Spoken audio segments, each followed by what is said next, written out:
पता है कि इस वक्त पाकिस्तान स्टॉक एक्सचेंज के टॉप 1% एलीट इंसाइडर्स खामोशी से अपने हाई यील्डिंग डिविडेंड स्टॉक्स को डंप करके कैश आउट हो रहे हैं, जबकि आप उन्हीं स्टॉक्स को पुराना रिकॉर्ड और हाई यील्ड देखकर खुशी खुशी बाय कर रहे हैं। Welcome to Nahil point zero, where we strip away the market noise to find the technical truth. Let's get to the numbers. Welcome back दोस्तों। आज की वीडियो कोई आम मार्केट अपडेट नहीं, बल्कि ये एक इंस्टीट्यूशनल ग्रेड फाइनेंशियल एक्सपोजे है।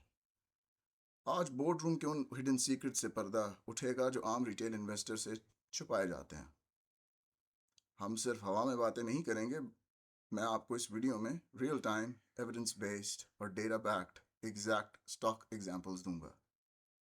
हम financial models, cash flow realities और विक ऑफ डिस्ट्रीब्यूशन फेजेस को मैथमेटिकली स्ट्रेस टेस्ट करेंगे, ताकि आपको कंसेप्चुअल कोर तक समझ आ सके कि गेम चल कैसे रही है।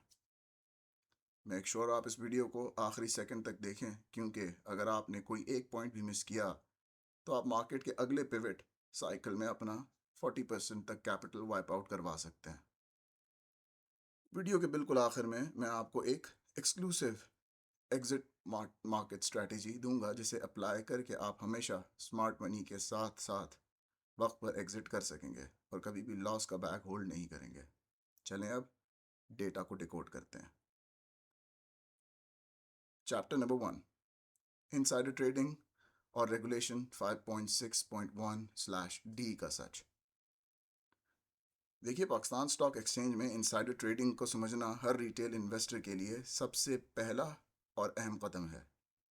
जब किसी भी कंपनी का डायरेक्टर, सीईओ या मेजर शेयर होल्डर अपने शेयर्स बेचता है, तो उसे PSX रेगुलेशन 5.6.1/D के तहत फ़ौरन नोटिफाई करना पड़ता है। ये एलीट इंसाइडर्स हमेशा आम पब्लिक से पहले मार्केट से के फ्यूचर ट्रेंड्स और स्ट्रक्चरल शिफ्ट से वाकिफ होते हैं। रिटेल इन्वेस्टर्स अक्सर सिर्फ हाई हिस्टोरिकल डिविडेंड यील्ड्स देखकर एक्साइटेड होते हैं और शेयर्स बाय करते रहते हैं। इसी दौरान स्मार्ट मनी खामोशी से अपनी होल्डिंग्स रिटेल को थमा कर चला जाता है। मिसाल के तौर पर मई 2026 में डिफरेंट ब्लू चिक डिविडेंड कंपनीज के डायरेक्टर्स ने टॉप पर मिलियंस ऑफ शेयर्स ऑफलोड किए हैं। जब डेटा को क्रॉस रेफरेंस किया जाए तो पता चलता है कि रिटेल बायर्स ने उन्हीं प्राइसेस पर सबसे ज़्यादा बाइंग किया है। अगर आप इस इनसाइडर डेटा को मॉनिटर नहीं कर रहे, तो आप अनजाने में बहुत बड़ा फाइनेंशियल रिस्क उठा रहे हैं। इस फैक्चुअल ट्रैकिंग को लाइव देखने के लिए व्यूअर्स PSX डेटा पोर्टल पर जाकर अनाउंसमेंट्स टैब ओपन करें और फिल्टर में disclosure of interest U/C 5.6.1/D select करें। वहाँ आपको डिफरेंट लिस्टेड कॉर्पोरेट स्पॉन्सर्स की कंटिन्यूस नेट सेलिंग नोटिफिकेशंस मिलेंगी, जो साइक्लिक मार्केट डिस्ट्रीब्यूशंस को क्लैरिफाई करती हैं।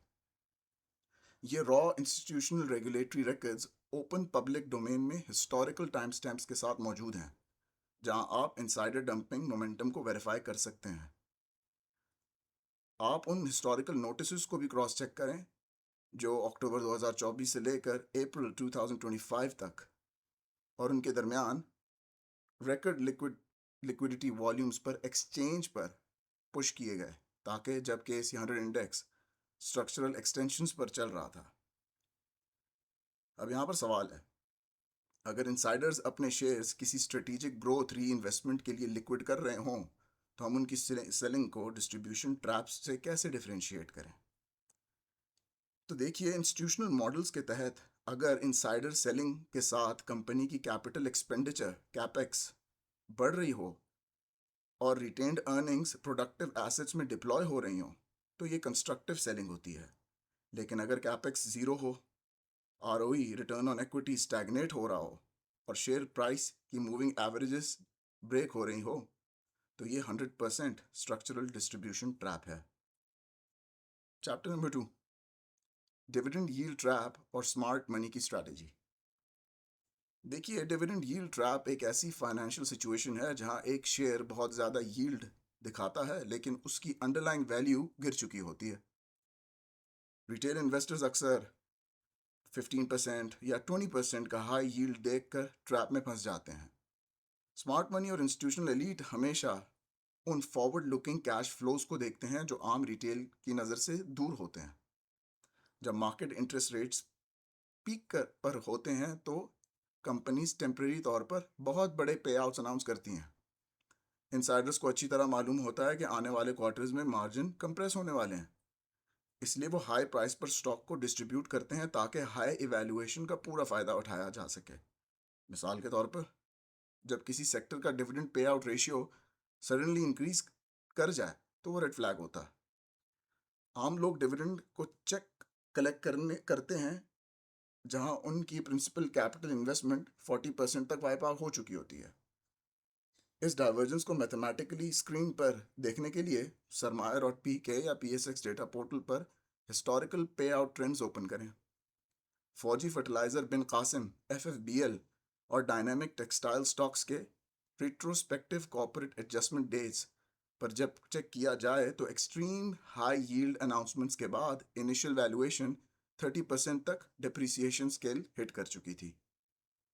आप डायरेक्टली इन साइट्स पर पे आउट हिस्ट्री और historical price integration charts open करके कैपिटल डिस्ट्रक्शन मैट्रिक्स को मैथमेटिकली वेरीफाई कर सकते हैं। इसको वेरीफाई करने के लिए कैलेंडर ईयर 2022 और 2023 के पीरियड्स को ओपन करें, जब केमिकल और फैब्रिक एक्सपोर्ट यूनिट्स ने मैसिव डिविडेंड्स दिए लेकिन उनकी नेट कैपिटल प्राइसेस जून 2023 तक आते आते क्रैश जोन में चली गईं।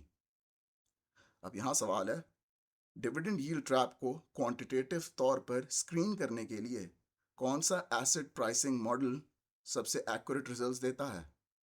तो उसका जवाब है, इसके लिए institutional grade Gordon growth model को इन्वर्ट किया जाता है, जहां अगर मार्केट की इम्प्लाइड ग्रोथ नेगेटिव जोन में चली जाए जबकि डिविडेंड यील्ड एबनॉर्मली हाई हो, तो मॉडल मैथमेटिकली प्रूव करता है कि डिविडेंड पे आउट सस्टेनेबल नहीं है और प्राइस डिप्रिसिएशन लाजमी होगी। Chapter number 3, commercial banking sector और interest rate pivot cycle. Pakistan stock exchange के कमर्शियल बैंक्स ने गुज़श्ता साल हाई डिस्काउंट रेट्स की वजह से रिकॉर्ड प्रॉफिट्स और मैसिव डिविडेंड्स जनरेट किए। मीज़ान बैंक एमईबीएल और यूनाइटेड बैंक लिमिटेड यूबीएल जैसे सेक्टर लीडर्स ने रिटेल इन्वेस्टर्स को बहुत अट्रैक्ट किया। लेकिन जब सेंट्रल बैंक मॉनेटरी पॉलिसी को पिवट करती है और इंटरेस्ट रेट्स डाउन होना शुरू होते हैं तो बैंकिंग स्प्रेड श्रिंक हो जाते हैं। इनसाइडर्स को पहले से अंदाज़ा होता है कि आने वाले क्वार्टर्स में उनका net interest income NII drastically नीचे आएगा। चुनाचे वो स्पॉन्सर्स और डायरेक्टर्स बैंक के शेयर्स को पीक वैल्यूएशंस पर रिटेल के हाथ में थमाना शुरू कर देते हैं। अगर हम उनकी इंसाइडर ट्रांजैक्शंस को ट्रेस करें तो पता चलता है कि उन्होंने बुक क्लोजर से पहले बड़े ब्लॉक्स डिस्ट्रीब्यूट किए। रिटेल इन्वेस्टर समझता है कि उसे पुराना 70% का पे आउट मिलता रहेगा, जो कि मैथमेटिकली इम्पॉसिबल होता है। जब आने वाले फाइनेंशियल क्वार्टर्स में अर्निंग्स ड्रॉप होती हैं तो स्टॉक प्राइस तेजी से क्रैश कर जाती है। इस सॉलिड ब्रेकडाउन को इवैल्यूएट करने के लिए मीज़ान बैंक एमईबीएल की कॉर्पोरेट फाइलिंग्स को चेक करें, जहां उनकी ऑडिटेड फुल ईयर स्टेटमेंट्स में रिपोर्टेड ईपीएस ड्रॉप होकर 50.47 रुपीस 50.47 रिकॉर्ड हुई, जो पिछले पीरियड की पीक ईपीएस 57.28 से sharp multi digit contraction show करती है। व्यूअर्स डायरेक्टली dps.psx.com.pk पर MEBL टिकर सर्च करें और Feb 9, 2026 को अपलोड की गई फॉर्म 3 फाइनेंशियल रिलीज डाउनलोड कर सकते हैं। वहां पर आप स्प्रेड्स कंप्रेशन का रॉ डेटा देख सकते हैं। ये ऑफिशियल डॉक्यूमेंट्स प्रूव करते हैं कि इंटरेस्ट रेट कट्स के पिवट होते ही ऑपरेटिंग मार्जिन्स ड्रॉप होना शुरू हो चुके थे। आप एग्जैक्ट मॉनेटरी साइकिल चेंज देखने के लिए एसबीपी की वेबसाइट पर जैन 2025 और मार्च 2025 की एमपीसी स्टेटमेंट डेट्स को मैच करें, जहां बैंकिंग प्रॉफिटेबिलिटी पर रियल स्ट्रेस इनिशिएट हुआ था। अब यहाँ सवाल है, बैंकिंग सेक्टर में इंटरेस्ट रेट कट के बावजूद बैंकिंग स्प्रेड्स को मॉनिटर करने के लिए कौन से की लेवल इंडिकेटर यूज किए जाते हैं? तो उसका जवाब है कि सबसे crucial leading indicator ALM gap, asset liability repricing gap. अगर बैंक के एसेट्स यानी लोन्स और लायबिलिटीज डिपॉजिट्स से पहले लो इंटरेस्ट रेट्स पर रीप्राइस हो रहे हों तो बैंकिंग मार्जिन्स का कोलैप्स होना तय है, और इसी मेट्रिक को देखकर इंस्टीट्यूशंस डंपिंग शुरू करते हैं। चैप्टर नंबर 4, फर्टिलाइजर जायंट्स और रेगुलेटरी हेडविंड्स। फर्टिलाइजर सेक्टर ने हमेशा पाकिस्तान स्टॉक एक्सचेंज का सबसे रिलायबल और प्रीमियम डिविडेंड पेइंग सेक्टर तस्वुर किया जाता है। ईफर्ट, एंग्रो फर्टिलाइजर और एफएफसी फौजी फर्टिलाइजर कंपनी ने रिटेल पोर्टफोलियोज को बहुत सस्टेन्ड यील्ड्स दी हैं, मगर इस सेक्टर की प्रॉफिटेबिलिटी डायरेक्ट तौर पर सब्सिडाइज गैस प्राइसेस और रेगुलेटरी सॉवरेन पॉलिसीज पर डिपेंड करती है। जब सॉवरेन डेट क्राइसिस बढ़ता है तो गवर्नमेंट गैस सब्सिडीज को ख़त्म करने पर मजबूर हो जाती है। इनपुट कॉस्ट में होने वाला ये इजाफा कंपनी के ग्रॉस प्रॉफिट मार्जिन्स को डायरेक्ट हिट करता है। इनसाइडर्स इन गवर्नमेंट पॉलिसीज से पहले से ही वाकिफ होते हैं, उनका कैश फ्लो एनालिसिस मॉडल उन्हें वार्निंग दे देता है। वो तेजी से रिटेल बाइंग वॉल्यूम का फायदा उठाते हैं और ट्रेडिंग डेस्क पर शेयर्स ऑफलोड करते हैं। रिटेलर उन फिगर्स को हिस्टोरिकल कॉन्टेक्स्ट में देख रहा होता है, फ्यूचर प्रोजेक्शंस बिल्कुल बदल चुकी होती हैं। इस मैसिव कॉस्ट पुश इम्पैक्ट की डायनामिक क्रॉस वेरिफिकेशन के लिए ईफर्ट यानी एंग्रो फर्टिलाइजर के corporate financial tab PSX data portal पर स्कैन करें। फीड गैस टैरिफ्स और फ्यूल गैस प्राइसिंग एडजस्टमेंट्स के नोटिफिकेशन इंडिकेटर्स के तहत revenue to cost parameters significantly squeeze हुए हैं।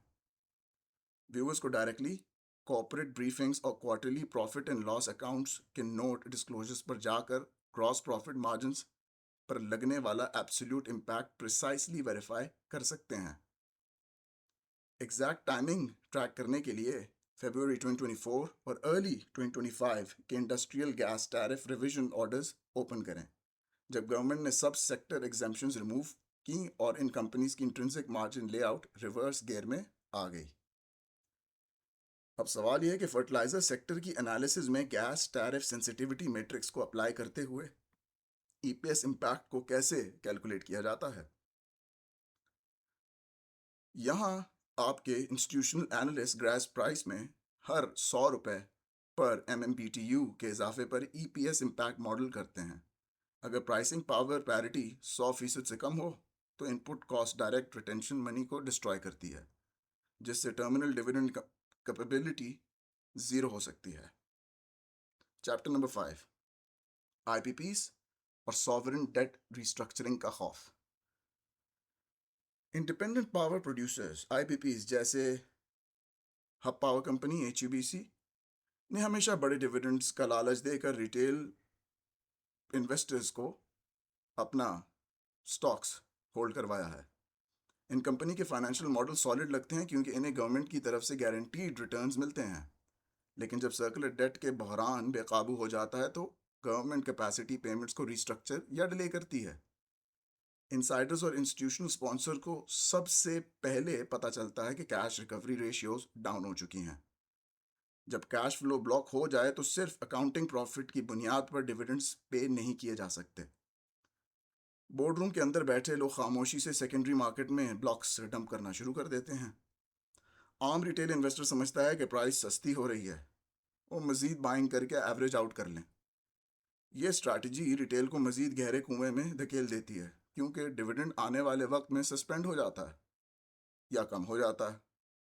इस बेसलाइन क्लेम को वेरीफाई करने के लिए the hub power company limited की कॉर्पोरेट फाइलिंग को ओपन करें, जो उन्होंने PSX डेटा पोर्टल पर उनकी फाइनेंशियल स्टेटमेंट कंफर्म करती है कि कंसोलिडेटेड नेट प्रॉफिट पिछले मैचिंग फेज के PKR 34,249 मिलियन से ब्रेक डाउन होकर 33,063 मिलियन पर आ गया है, जिसका detail credit core hub plant के पावर परचेस एग्रीमेंट PPA के प्रीमेच्योर टर्मिनेशन की वजह से है।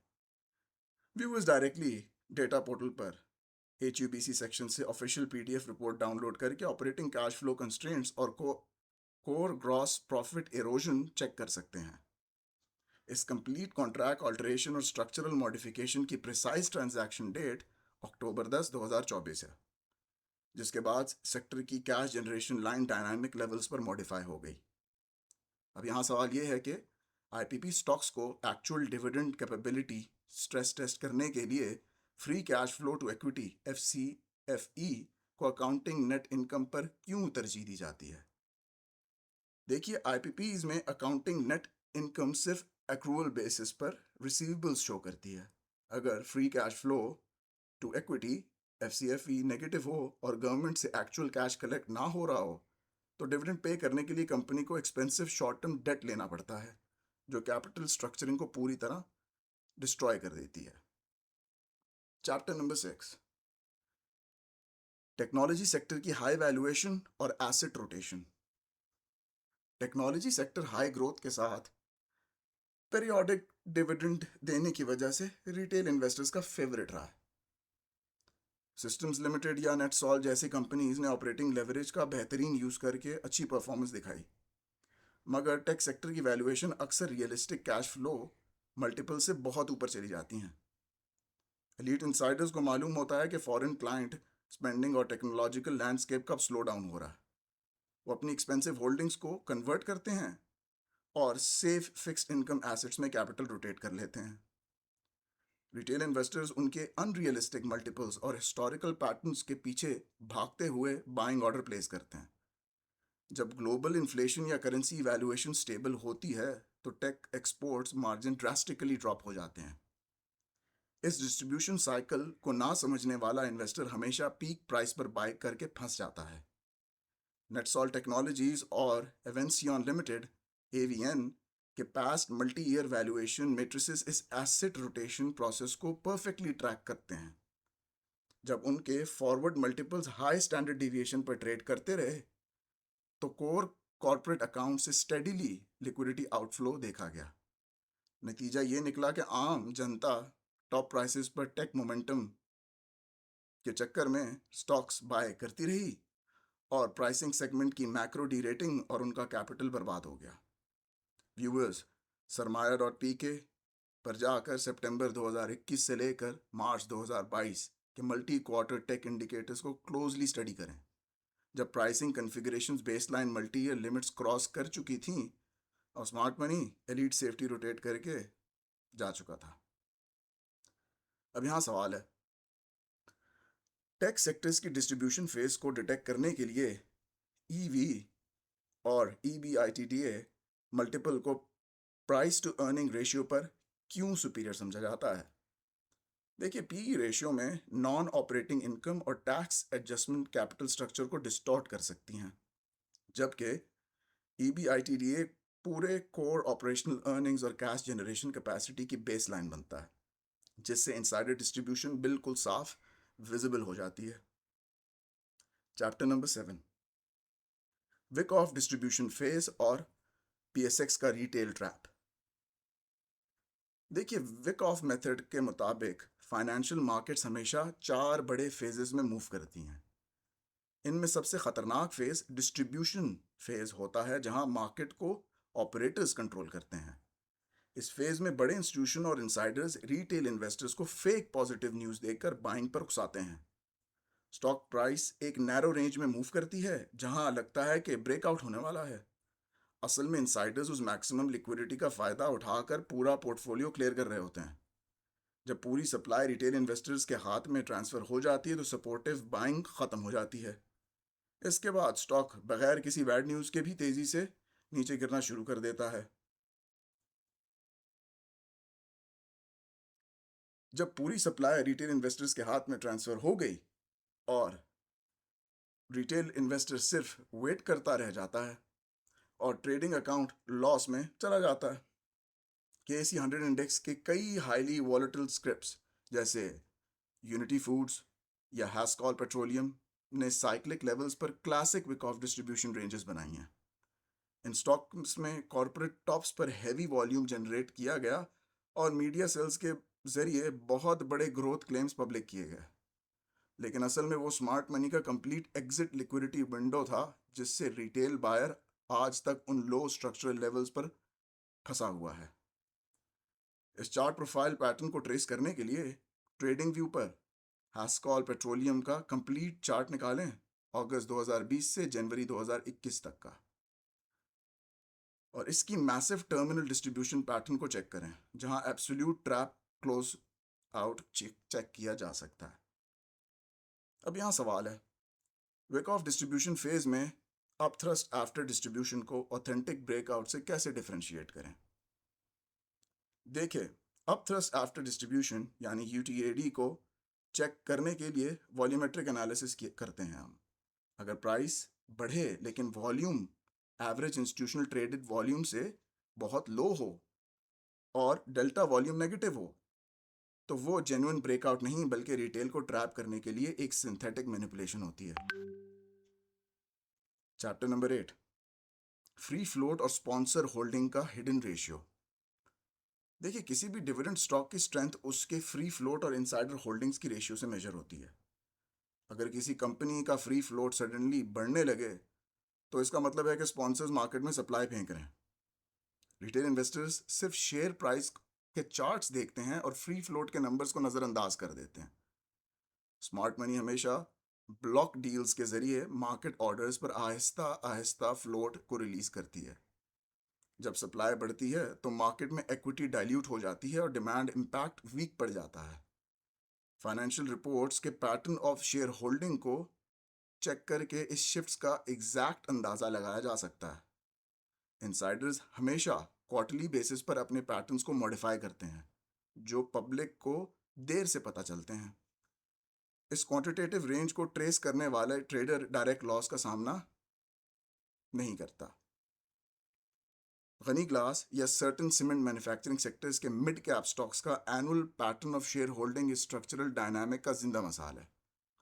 जब इन कंपनीज का free float secondary open market में सडनली ऊपर गया तो एक्चुअल डिमांड मोमेंटम कंप्लीटली चोक हो गया। स्पॉन्सर ने इस साइलेंट डिस्ट्रीब्यूशन प्रोसेस से मिलियंस की लिक्विडिटी कैपिटल विड्रॉ किए, जबकि retail portfolio permanently under water चले गए। Viewers directly exchange data files पर उन स्पेसिफिक स्टील और सीमेंट ऑपरेटर्स की रिपोर्ट्स निकालें जो कैलेंडर ईयर 2021 के फाइनेंशियल क्लोजिंग्स पर अपलोड किए गए थे, जहां public holding matrix dramatically change हुई थी। अब यहाँ सवाल है कि पैटर्न ऑफ शेयर होल्डिंग में रिटेल ओनरशिप का परसेंटेज बढ़ना स्टॉक की इंस्टीट्यूशनल लिक्विडिटी पर क्या इम्पैक्ट डालता है। तो देखिए, जब रिटेल ओनरशिप बढ़ती है और इंस्टीट्यूशनल होल्डिंग कम होती है तो स्टॉक का वॉलेटिलिटी कोएफिशिएंट यानी बेटा जिसे हम कहते हैं हाई हो जाता है, और स्ट्रॉन्ग हैंड्स की मिसिंग मार्केट मेकर्स की लिक्विडिटी डेप्थ को डिस्ट्रॉय कर देती है, जिससे मार्केट क्रैश के वक्त स्टॉक अपर या लोअर लॉक्स में फंस जाता है। चैप्टर नंबर 9, डिविडेंड स्ट्रिपिंग और कॉर्पोरेट आर्बिट्राज ट्रेडिंग। देखिए, डिविडेंड स्ट्रिपिंग एक ऐसी ट्रेडिंग स्ट्रैटेजी है जहां हाई टैक्स ब्रैकेट वाले इंस्टीट्यूशंस शेयर को डंप करते हैं। वो बुक क्लोजर से ठीक पहले शेयर्स को रिटेल को बेचते हैं जो टैक्स एग्जेम्पशंस के चक्कर में होते हैं। इनसाइडर्स को मालूम होता है कि एक्स डिविडेंड डेट पर share price exact dividend amount जितने नीचे हो एडजस्ट हो जाएगी। रिटेल इन्वेस्टर समझते हैं कि उन्हें मुफ्त का डिविडेंड मिल रहा है, जबकि कैपिटल प्राइस एडजस्ट हो चुकी होती है। पे आउट मिलने के बाद रिटेल टैक्स और कॉर्पोरेट फीस पे करने के बाद मजीद नेट नेगेटिव रिटर्न में चला जाता है। कॉर्पोरेट आर्बिट्राज इस सिनेरियो में शॉर्ट पोजीशंस बनाते हैं या शेयर से मुकम्मल एग्जिट ले चुके होते हैं। इस प्योर प्रोसेस को समझने के लिए मैथमेटिकल एडजस्टमेंट्स और नेट रिटर्न शीट्स को चेक करना ज़रूरी होता है। अगर आप उनकी इस मैथमेटिकल कैलकुलेशन से पीछे हैं तो आप नेट लॉस में ही रहेंगे।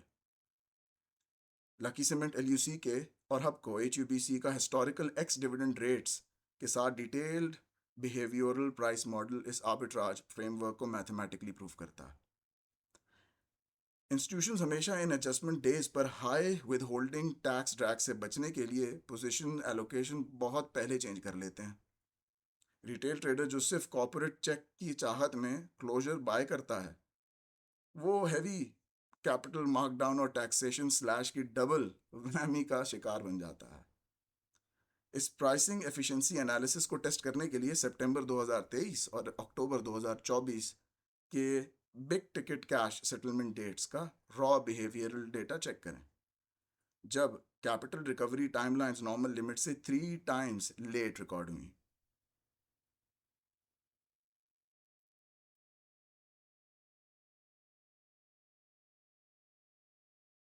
Chapter number 10, cash flow realities versus accounting book profits. देखिए, किसी कंपनी की बैलेंस शीट पर प्रॉफिट नजर आना इस बात की गारंटीड नहीं है कि उसके पास कैश मौजूद है।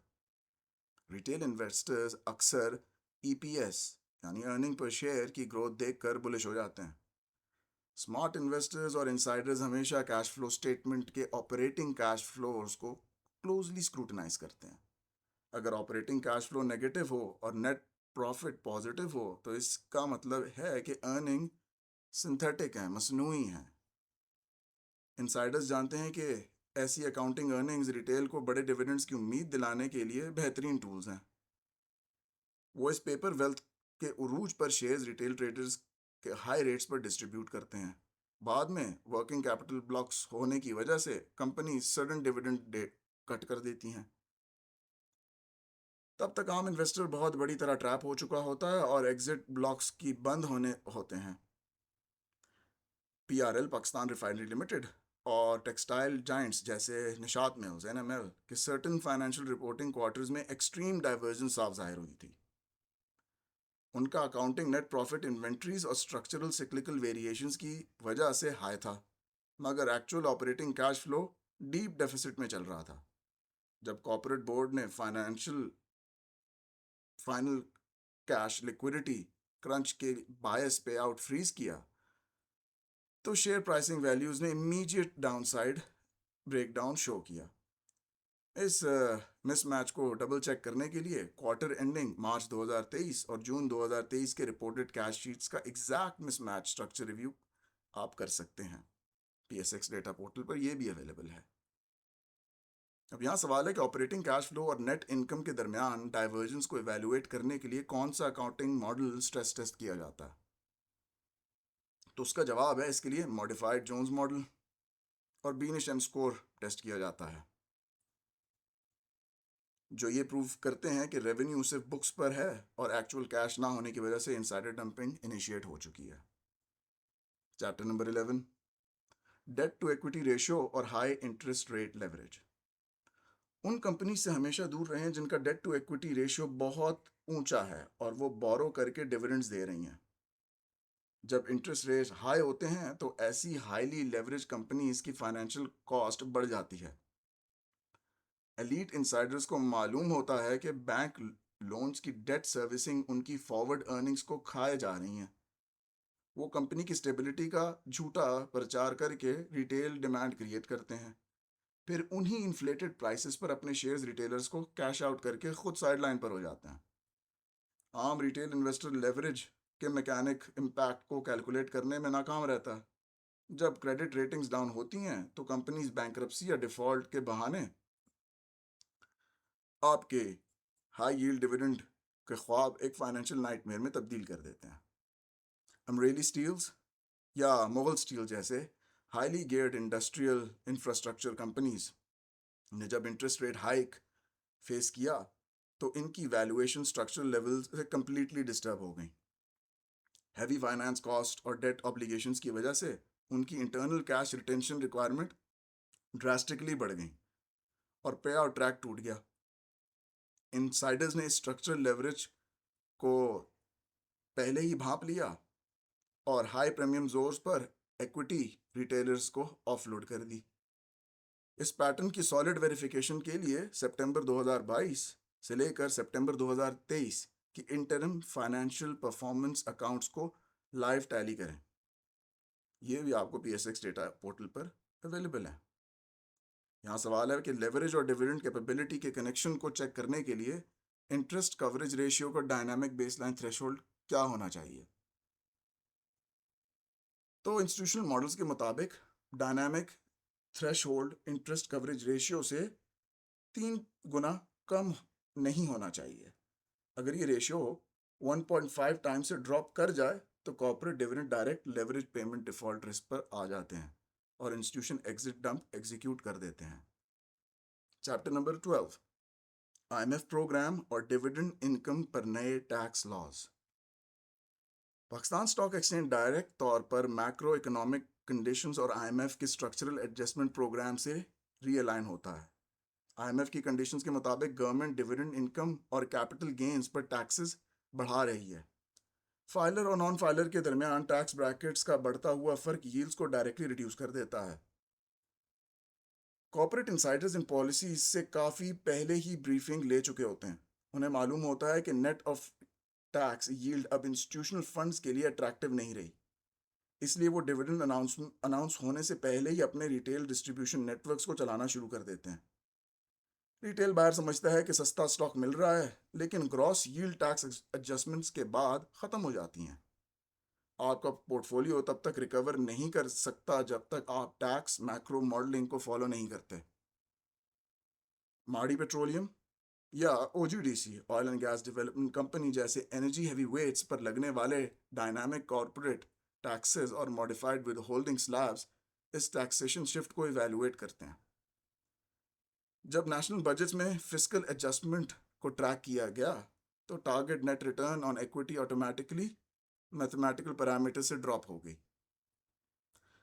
पोर्टफोलियो मैनेजर्स ने इस टैक्स बर्डन से पहले ही अपनी मेजर कैपिटल एलोकेशंस को सिक्योर नॉन टैक्सेबल एसेट में शिफ्ट करना शुरू कर दिया। व्यूअर्स डायरेक्टली जून 2024 और जून 2025 के fiscal finance act provision download करके टारगेट डायनामिक एडजस्टमेंट्स कंपेयर कर सकते हैं, जहां कैपिटल टैक्स मैट्रिक्स रीअरेंज किए गए थे। चैप्टर नंबर 13, कैपेक्स स्टैग्नेशन और वैल्यूएशन डीरेटिंग रिस्क। देखिए, जब कोई बड़ी कंपनी अपने कोर मैन्युफैक्चरिंग यूनिट्स या मॉडर्नाइजेशन पर कैपिटल एक्सपेंडिचर कैपेक्स रोक देती है तो वो डेंजर साइन होता है। इसका मतलब है कि मैनेजमेंट को मार्केट के फ्यूचर ग्रोथ पोटेंशियल पर कोई भरोसा नहीं रहा। वो सारा बचा हुआ प्रॉफिट डिविडेंड की सूरत में डिस्ट्रीब्यूट करना शुरू कर देते हैं ताकि कैश बाहर निकाला जा सके। रिटेल इन्वेस्टर इस 100% पे आउट को कंपनी की कामयाबी समझता है, जो असल में टर्मिनल फेज होता है। इनसाइडर्स को पता होता है कि अगर री इन्वेस्टमेंट नहीं होगी तो बिजनेस मॉडल डायनामिक वैल्यू खो देगा। वो इसी टेम्परेरी हाई डिविडेंड फेज में सेकेंडरी मार्केट पर रिटेल डिस्ट्रीब्यूशन ऑर्डर्स बुक कर रहे होते हैं। कुछ ईयर से बाद मशीनरी आउटडेटेड हो जाती है और ऑपरेशनल कैपेसिटी ड्रॉप होने से वैल्यूएशन डी रेट हो जाती है। रिटेलर उन हाई प्राइसेस का बैग उठाए लॉस बुक करने पर मजबूर हो जाता है। फौजी सीमेंट या डीजी खान सीमेंट के लेगेसी एक्सपेंशन लाइंस और ओल्डर प्लांट्स का स्ट्रक्चरल ट्रैक रिकॉर्ड इस डेवलपमेंट डायनामिक को परफेक्ट क्लियर करता है। जब अपग्रेडेशन कैपेक्स को ब्लॉक किया गया और लिक्विड रिजर्व्स को प्योरली डिस्ट्रीब्यूशन पैरामीटर्स में एग्जॉस्ट किया गया तो इंटरनल प्रोडक्शन एफिशिएंसीज कोलैप्स हो गई। इनसाइडर्स ने एसेट प्राइसिंग मॉडल्स के सेफ्टी पैरामीटर्स टूटने से पहले बल्क पोजीशन डंप कर दी रिटेलर्स को। Viewers, audited asset summary sheet चेक करने के लिए फाइनेंशियल ईयर 2018 और 2019 के स्ट्रक्चरल प्लांट रिपोर्ट्स निकालें, जब legacy processing units base line D rating target set कर रहे थे।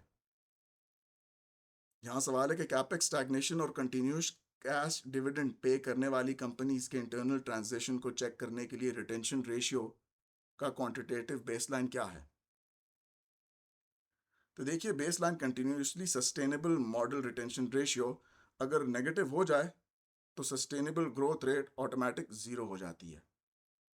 Chapter number 14, value traps versus growth stocks, misrepresenting and misinterpreting low PE. देखिए, पीएसएक्स में रिटेल इन्वेस्टर्स अक्सर लो पीई रेशियो देखकर समझते हैं कि स्टॉक बहुत अंडर वैल्यूड और चीप है। ये चीप प्राइस अक्सर एक क्लासिक वैल्यू ट्रैप होती है जहां फ्यूचर अर्निंग्स ड्रॉप होने वाली होती हैं। इनसाइडर्स को कॉर्पोरेट पाइपलाइंस का रियल टाइम फोरकास्ट और डेटा मैट्रिक्स मालूम होते हैं। वो जानते हैं कि करंट डायनामिक वैल्यू टेम्परेरी है और सेक्टर रोटेशन शुरू हो चुकी है। इस लो प्राइसिंग जोन में हाई वॉल्यूम रिटेल बाइंग को ट्रिगर किया जाता है ताकि इनसाइडर एग्जिट ब्लॉक एग्जीक्यूट हो सकें। ग्रोथ स्टॉक्स के मुकाबले में वैल्यू ट्रैप्स कैपिटल को लंबे अरसे के लिए फ्रीज कर देते हैं। जब तक रिटेल इन्वेस्टर इस कोरिलेशन को रियल मैट्रिक्स पर समझता है, वो मैनिपुलेट हो चुका होता है।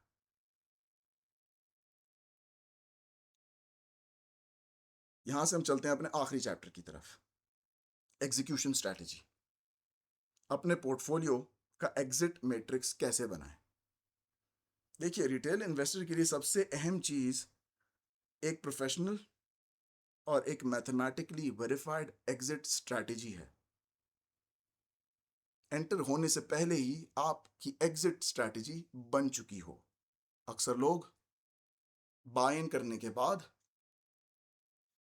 एग्जिट स्ट्रैटेजी बनाते हैं, लेकिन करेक्ट तरीका यह है कि बाय इन करने से पहले ही आप एग्जिट के बारे में प्लान कर चुके हों। जब इनसाइडर्स डंप कर रहे हों तो आपको ब्लाइंड सेंटिमेंट्स के बजाय डेटा ड्रिवन मैट्रिक्स पर अमल करना चाहिए। अपने स्टॉक्स के कैश फ्लो स्टेटमेंट और वॉल्यूम ट्रेंड्स को वीकली लेवल पर अपडेट करना सीखें। जब insider selling volume standard retail buying volume से क्रॉस चेक किया जाए तो एग्जिट पोजीशन ट्रिगर कर दें। कभी भी सिंगल डिविडेंड चेक की लालच में अपने प्रिंसिपल ट्रेडिंग कैपिटल को सिक्योर करना मत भूलें। मार्केट के टॉप और डिस्ट्रीब्यूशन जोन्स को स्ट्रक्चरल ऑर्डर्स के जरिए बायपास करना ही स्मार्ट एग्जीक्यूशन है।